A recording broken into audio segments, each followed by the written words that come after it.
Good evening. New tonight, the U.S. Supreme Court will decide whether to uphold a ban on conversion therapy. That's the controversial practice of trying to change a person's gender or sexual identity. 12 News journalist Bram Resnick spoke with a psychiatrist and member of a prominent political family about his treatment with conversion therapy as a young man.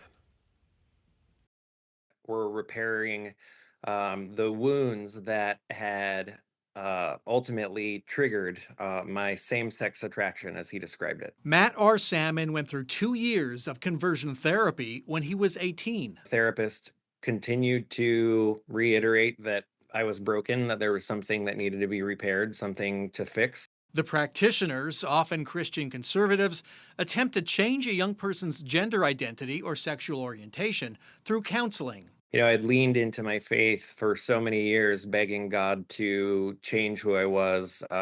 Asking him even, if you can't change me, can you at least not send me to hell or eternal damnation? Salmon is now a 36-year-old psychiatrist who counsels young people. He shares the same name as his father, former Arizona Congressman Matt Salmon. Arizona law doesn't ban conversion therapy, but an executive order by Democratic Governor Katie Hobbs prohibits the use of state dollars to promote or pay for the practice.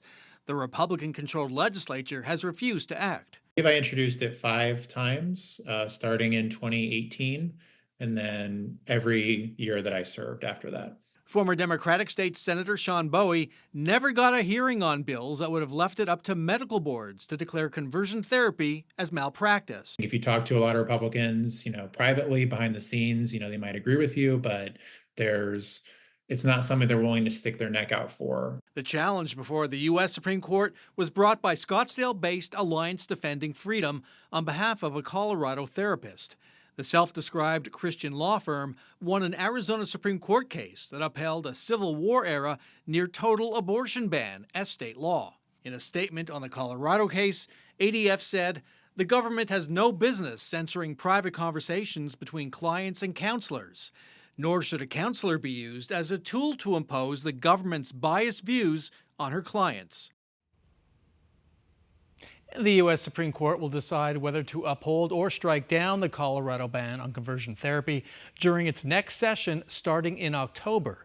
A ruling could be announced a year from now. Bram Resnick, 12 News. All right, Bram, thanks.